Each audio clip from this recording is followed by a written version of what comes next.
live from Johnny's Donut Studios. Johnny's Donut Studios. You're watching Mad Bomber Podcast.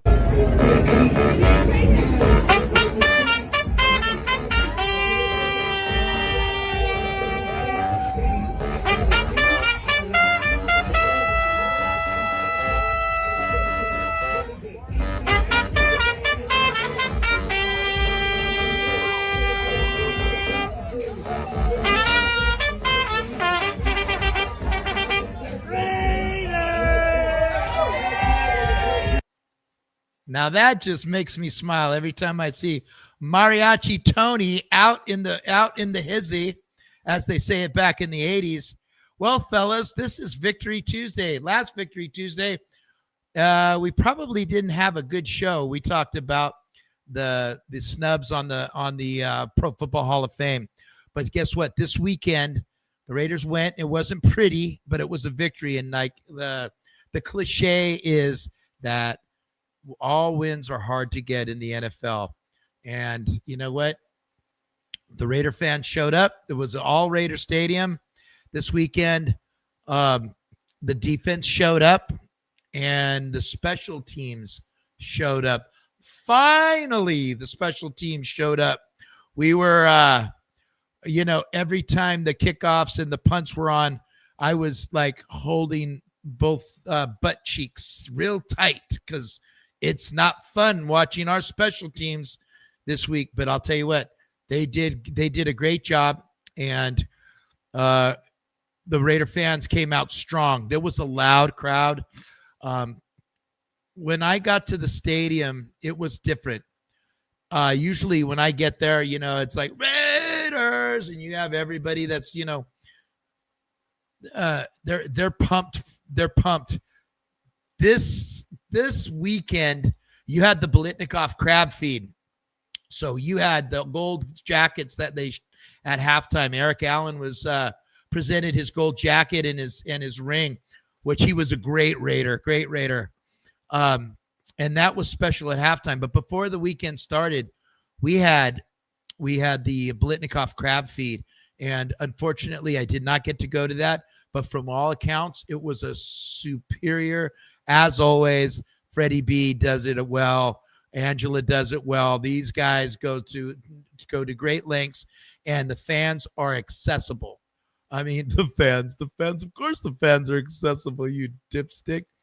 The players were accessible. That was what I wanted to say.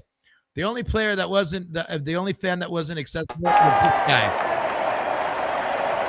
What's going on?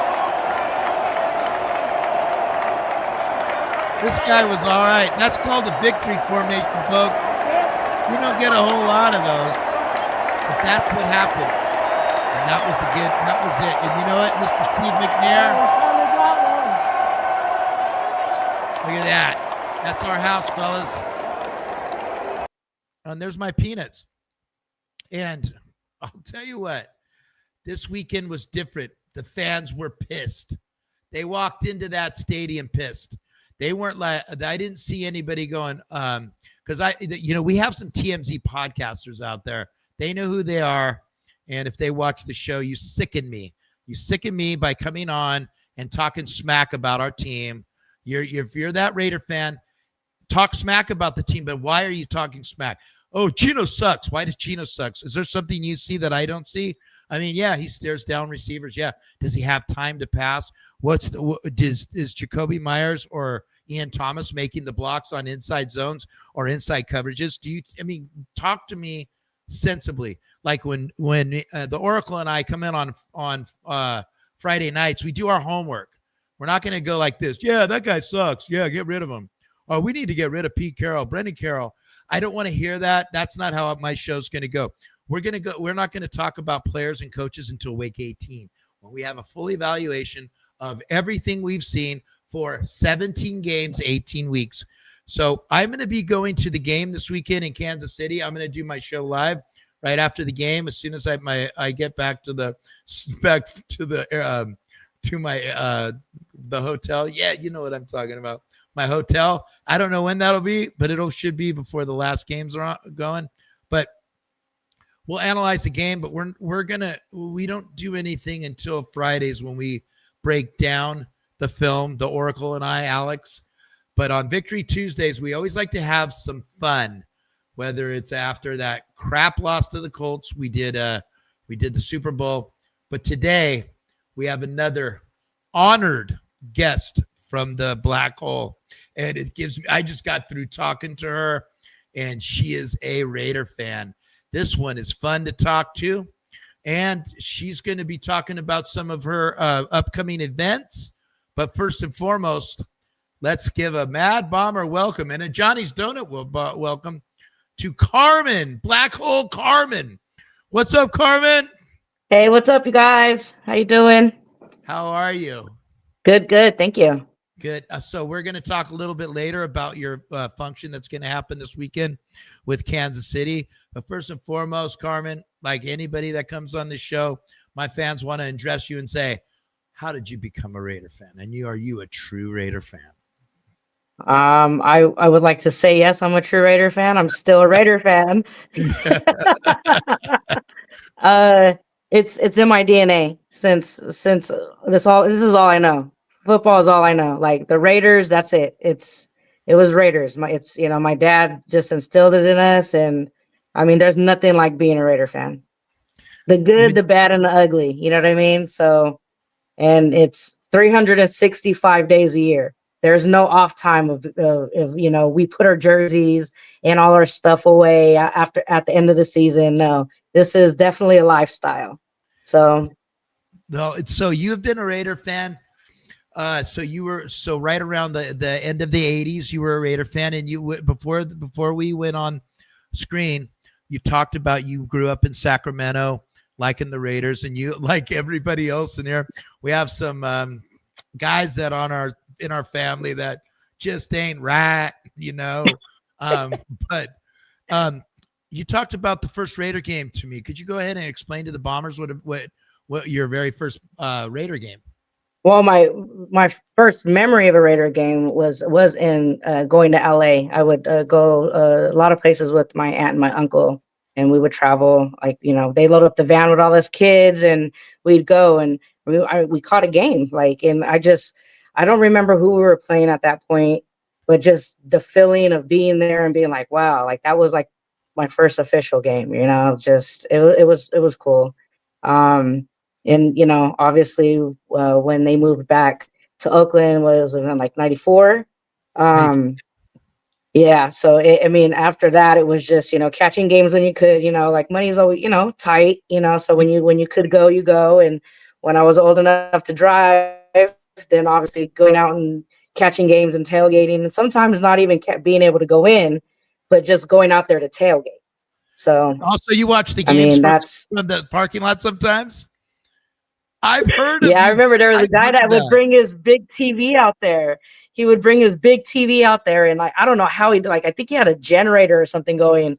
But we would sit out in the parking lot and watch the game in the parking lot. Like, pay the $20 parking, and we'd get in, and that's sometimes that's what we did.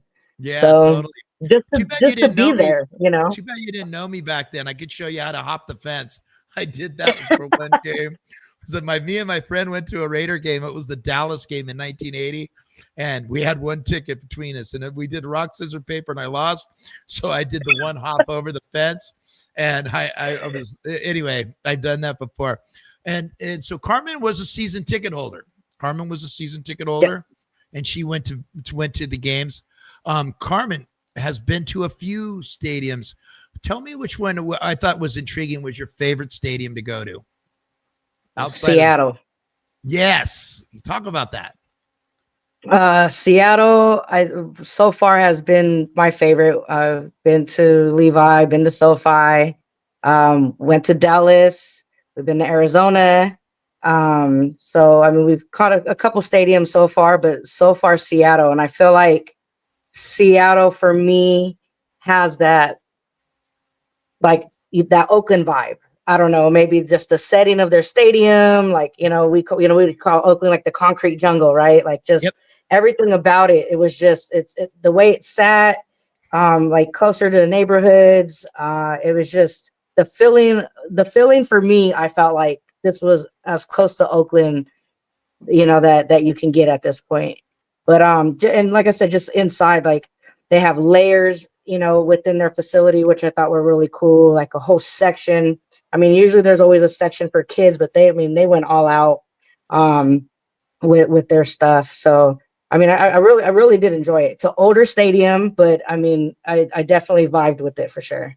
Yeah, they pimped the 12th man hard there, and that you had told me earlier, it was loud. Oh yeah. I've never been there. I explained to you earlier. I went this summer with my son to a Mariners game, and it felt like an Oakland A's game too. It was just like, God, I'm getting goosebumps now. It was like being at the Oakland A's in the Bash Brother years, because they are in the middle of a playoff, and actually they're in the championship series right now, and you could just feel that team is theirs, and that's just a beautiful thing. And we won't get into John Fisher until after the offseason. We got a lot of Raiders to talk about. Carmen, first jersey. What was your very first My first jersey? Tim Brown. Can I guess? That's what I was gonna say. Tim Brown. Yep, he's definitely one of my favorite Raider players for sure. He was one of my favorite.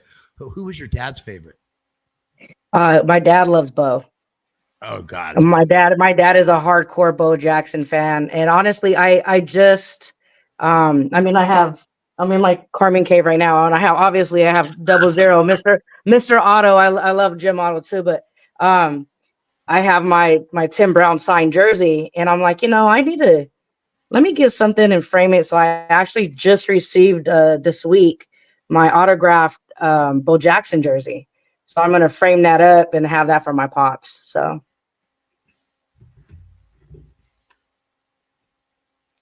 this is show that to your. That's a Bo. Oh, there you go. This is very expensive. Hold on, let me put that down lightly. But yeah, Bo Jackson was so. And again, I was at the very last game when he got hurt.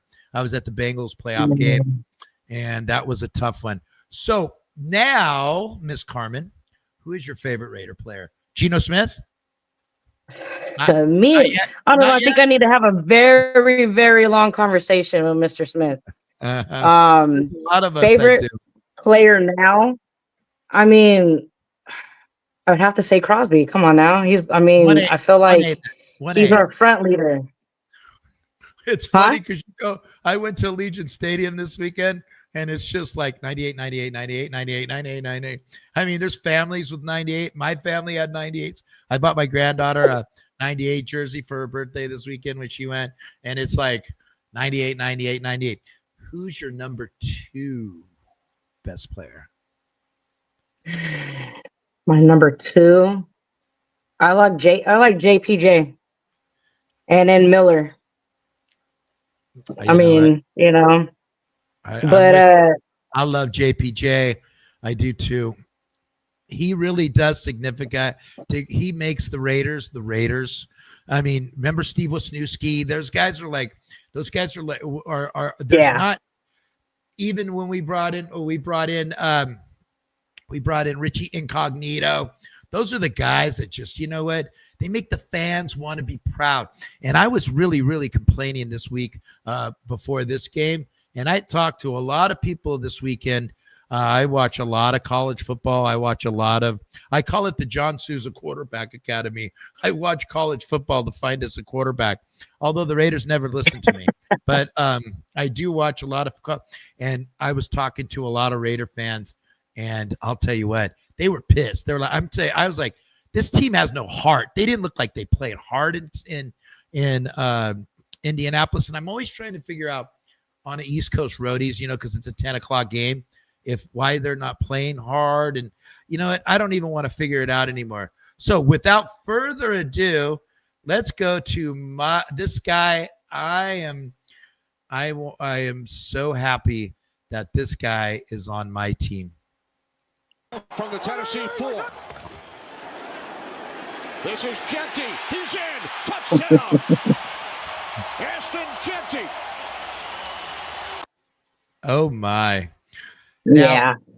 so we don't talk about anything other than positivity, but I can tell you what, I really do believe that when we like what Emmett Smith got when he was in Miami, when Emmett Smith went to Dallas, you know, they immediately got him Larry Allen, Stepnoski, Kevin Gogan. They went out and got them. So what happens when you get guys that play like that? Now our quarterback isn't relying on we're not relying on our quarterback. It's a split dual threat between our quarterback and our running back. And that's what I'm looking forward to. So far, since you've been watching the Raiders a long time, who does Ashton Jeanty, does he remind you of somebody, or is there just something about him that you've never seen before? What do you believe? What is your thoughts on Ashton Jeanty? I mean, I'm still filling him out. I mean, I know he's a good player. He's a good runner. He runs hard. I mean, you see the strength he has. I mean, he's running people over when he has the opportunity to run them over. And I think that's our problem is so far, we just haven't given him the protection and the openings that he needs to get through. But I mean, we started to see that after the first couple of weeks, we started to see him running more, like the last couple of games, even with this last game. I mean, it's just like he's powerful. I just don't think we've seen his potential yet, and I don't think we are 100% of his potential, and I don't think we will until a little bit deeper into the season.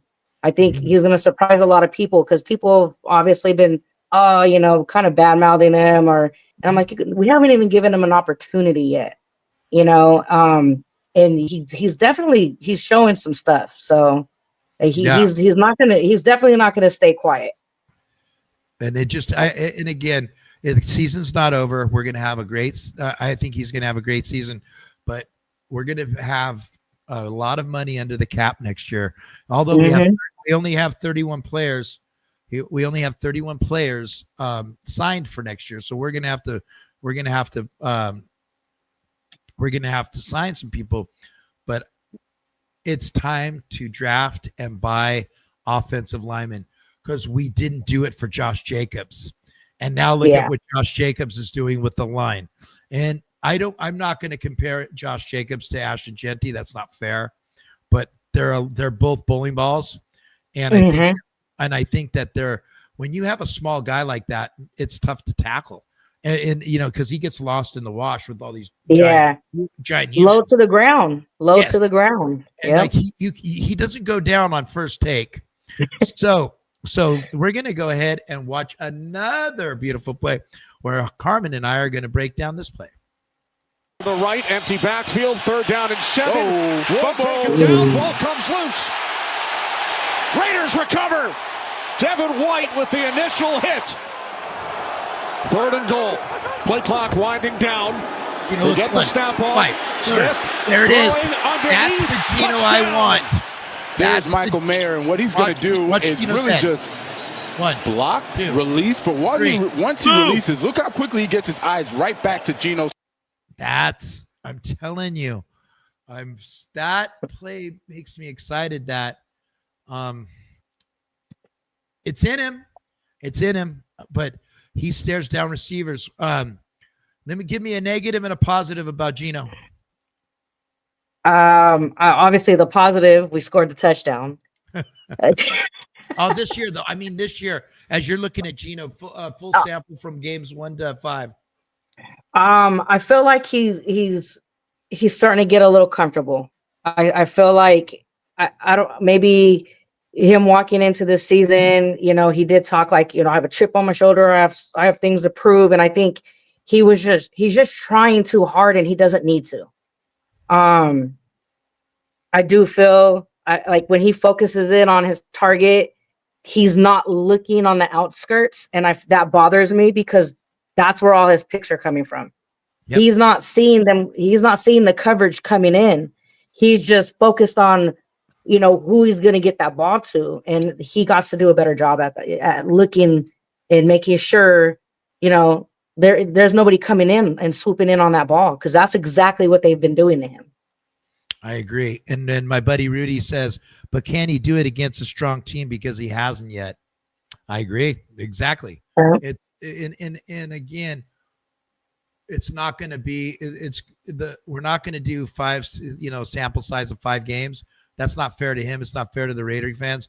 It's not fair to Troy Aikman. You could have kicked him out. It's not fair to guys that Rich Gannon. There's guys that have really excelled.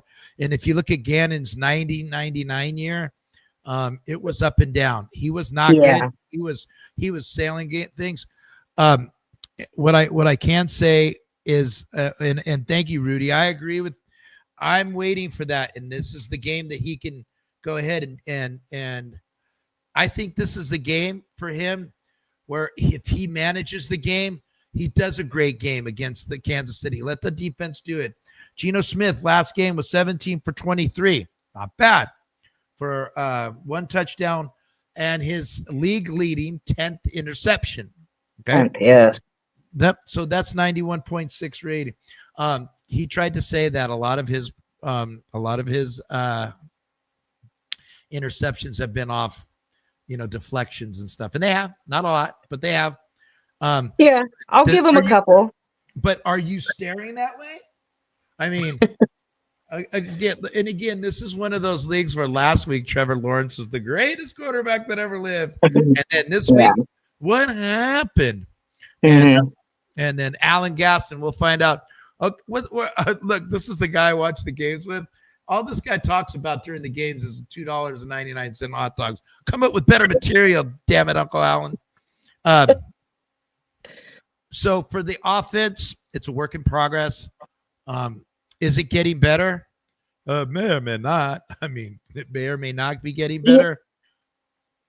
I see some glimmers. I see some hope there. I mean, obviously we're Raider fans. We want everything to be perfect, and every year, we're going all the way.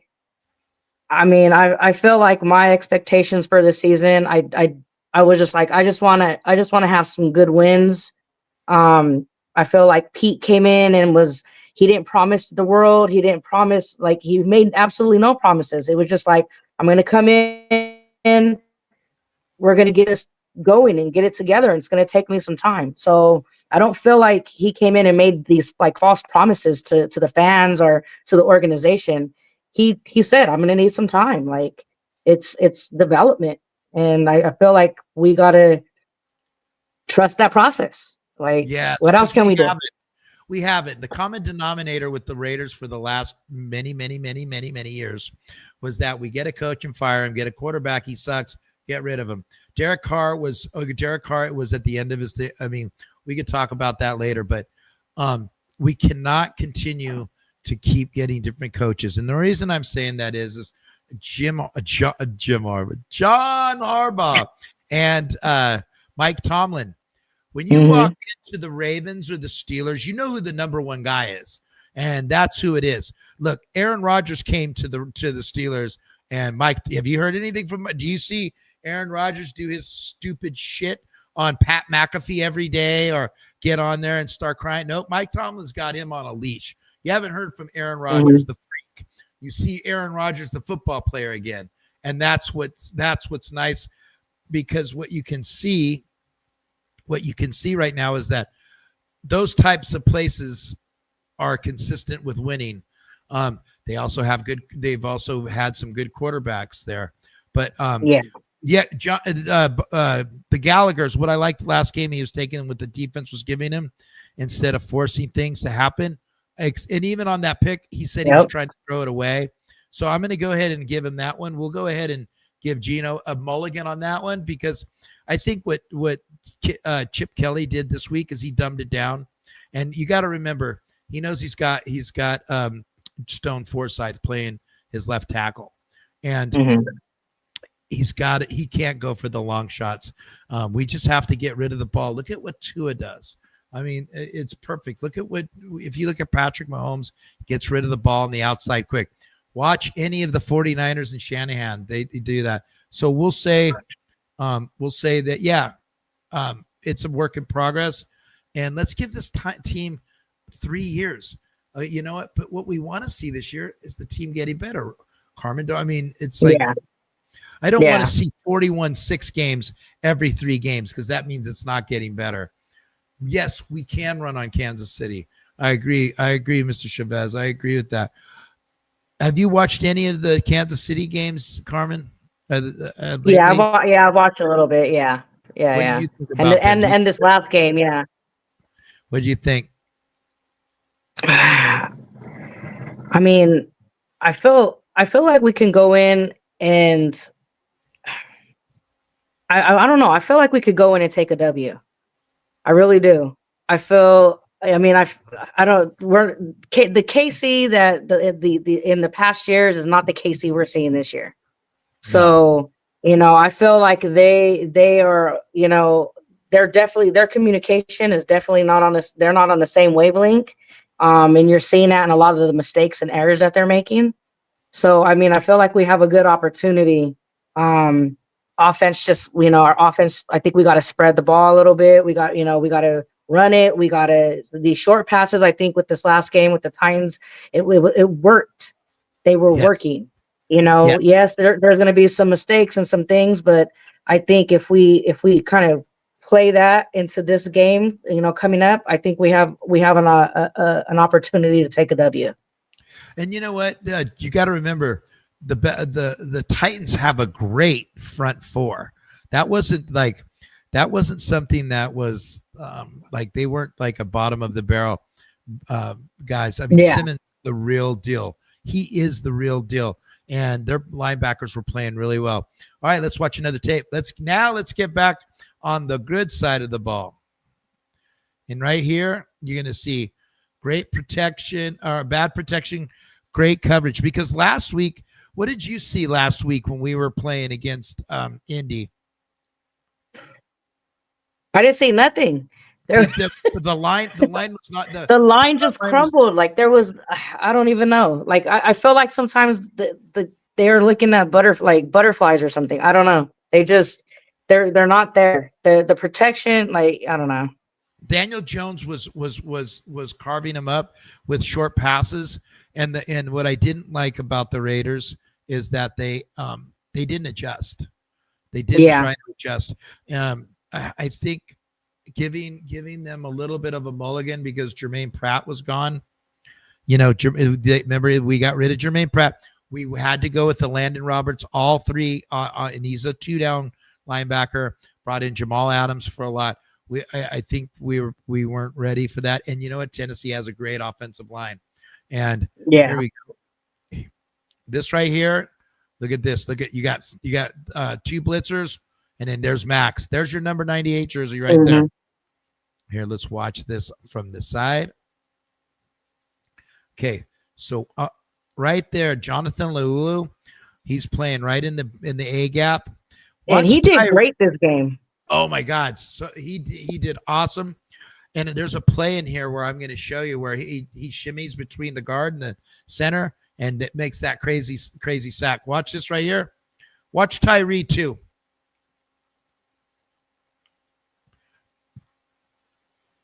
Oof. Oh. Yeah.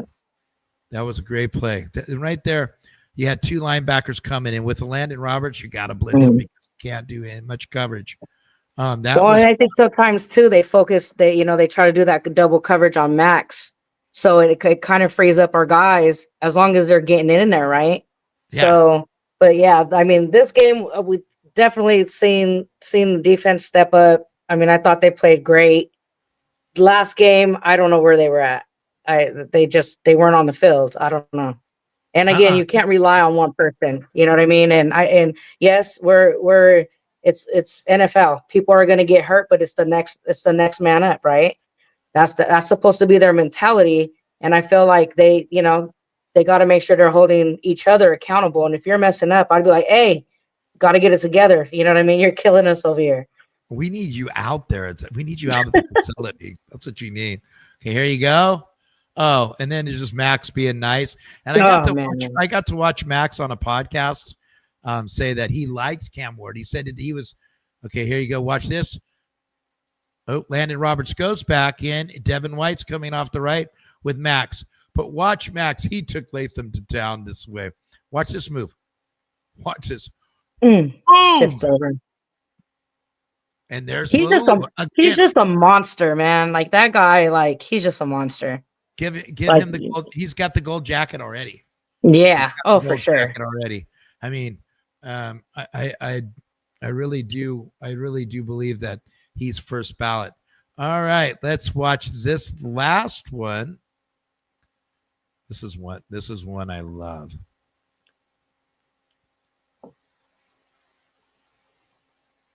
Oh, yeah.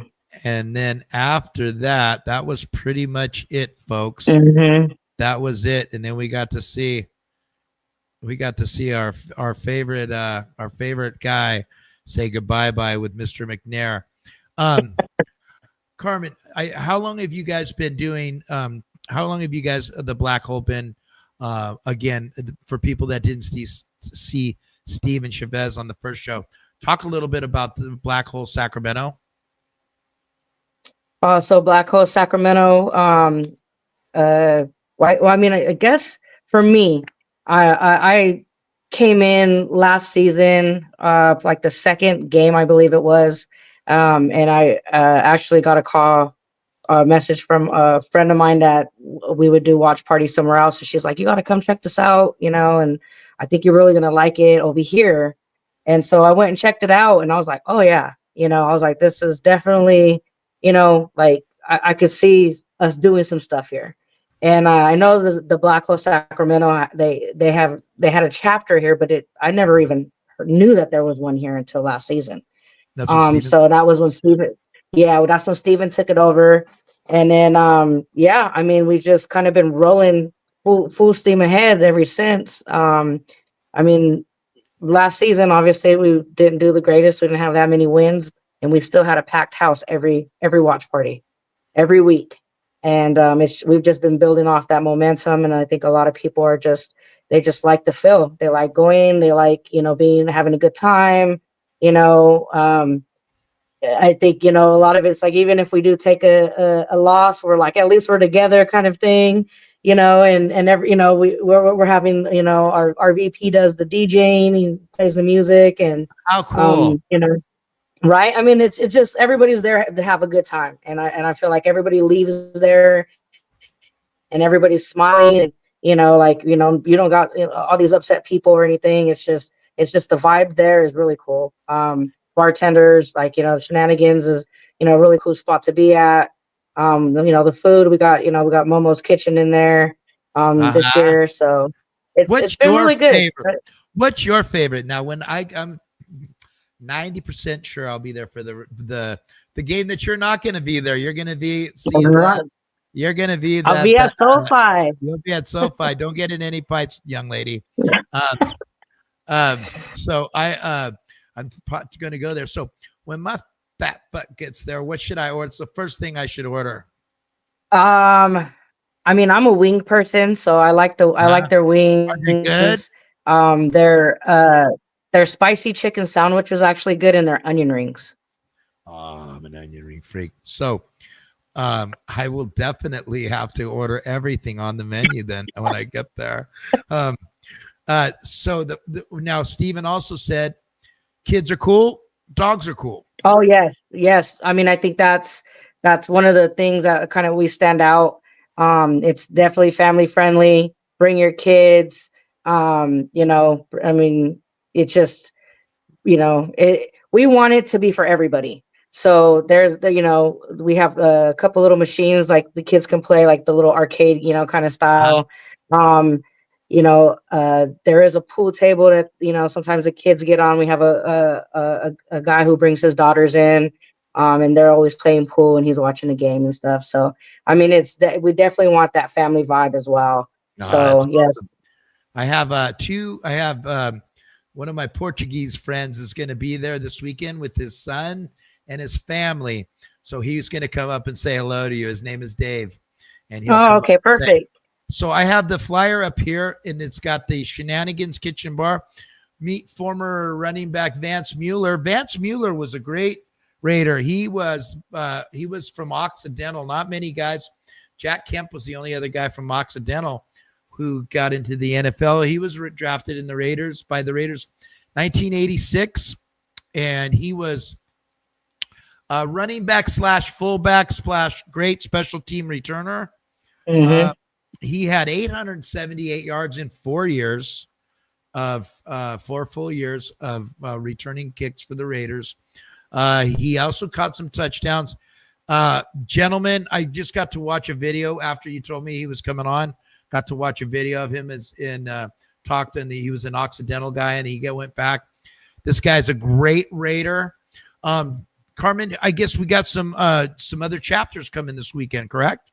Yes, we actually we have our Bay Area chapter coming. We have let's see, we have our Reno chapter. We have Lovelock.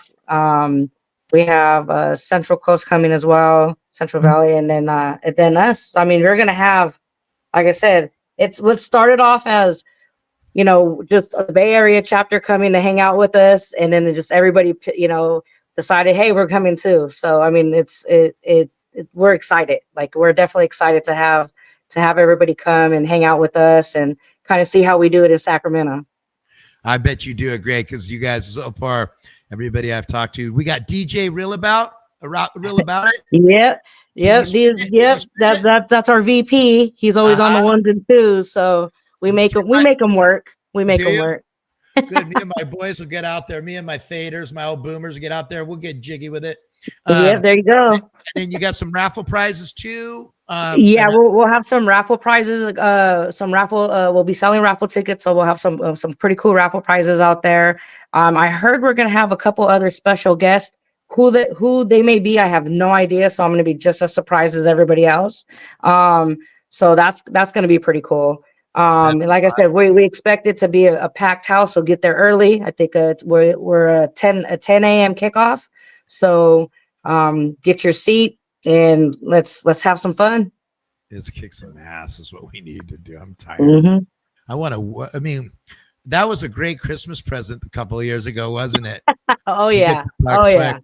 So the Mad Bomber podcast will be in I will be in Kansas City this weekend. I will be doing my show. Right after. I'll be going to my hotel room and then starting the show after that, watching it. I just wanted to show you the behind the scenes of Mad Bomber podcast when I'm at the Luxor. I mean, these guys set me up in the nicest spot, and I just want to show you while I had my guest on. Watch this professional picture. Look at that, huh? They put me right next to the guy that has that bat. He doesn't have any pants on. And then my buddy right there, Scott, he's another guy. Look at that. That's production value right there. Man. If you watch on the episode after, I had the kids.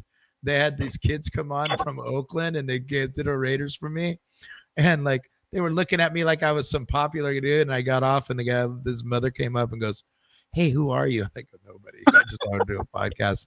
And then if you're ever at the top of 246, I stand for every game. And I stand there. Look at that. That's where I stand. If you want to come and take a look, picture with that hunk of burning love calling me, just find my A's hat and I will take a picture with you. That is a high school friend, Jim Willard. What a great dude. We got to go to the Black Hole party and just get caught up. And then this gentleman, John, we need to win on against Titans. I feel the Raiders put a huge upset this weekend against the Chiefs, and I will be there live at Arrowhead. We haven't never met, but we're going to be connecting this weekend. So I'm going to be trying to find the best barbecue I can. Oh, yeah. And my fat ass loves barbecue. Me and my boy. You got to keep me posted on that one. I will. Unfortunately, our paths won't meet for a while because you're going to be with at the LA. You're going to be security for the Raider fans there. So, but guys, I'm going to go ahead and say I've met a lot of people in the Black Hole, and they are all great people. They're all awesome. And it seems like each chapter has a really, really, really, really killer party. But the pictures I've seen that Steven sent me, and just the vibe I get you, and just the affection that you guys give to each other. It's really cool.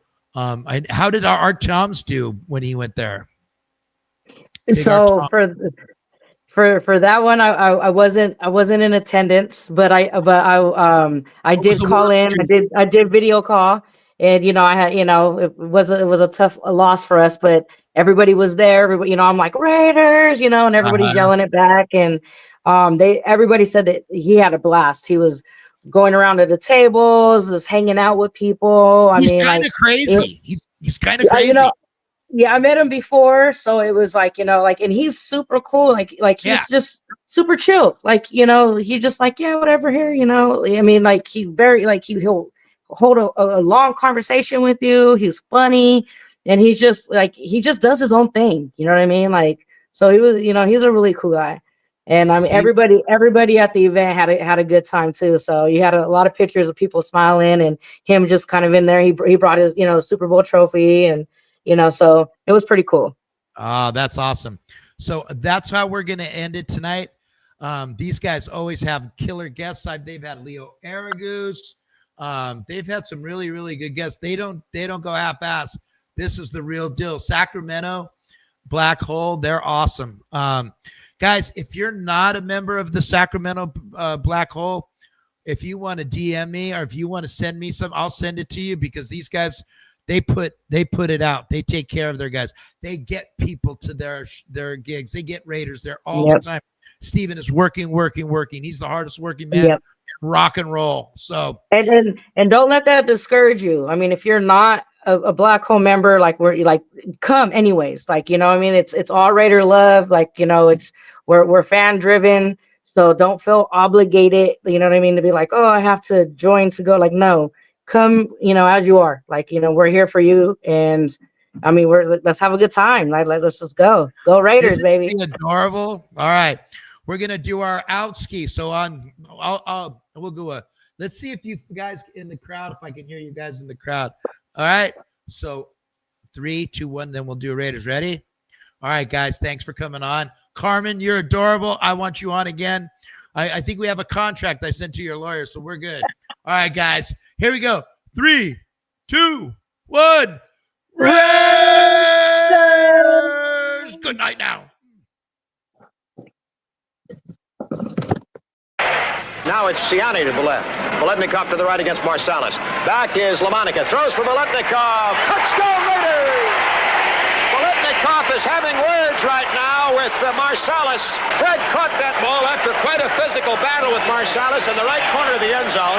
He went on out of the end zone, and then instead of slamming the ball into the turf, he ran back in about 10 yards to where Marsalis was and defiantly slammed it in the turf in front of Marsalis. The two tight ends are lined up as tight ends. Back goes Darrell to pass. He's looking for Smith, but instead goes down the middle. Chester, touchdown Raiders! Holy Toledo, what a great ball! 19 yards and a Raider touchdown to make it 22-3.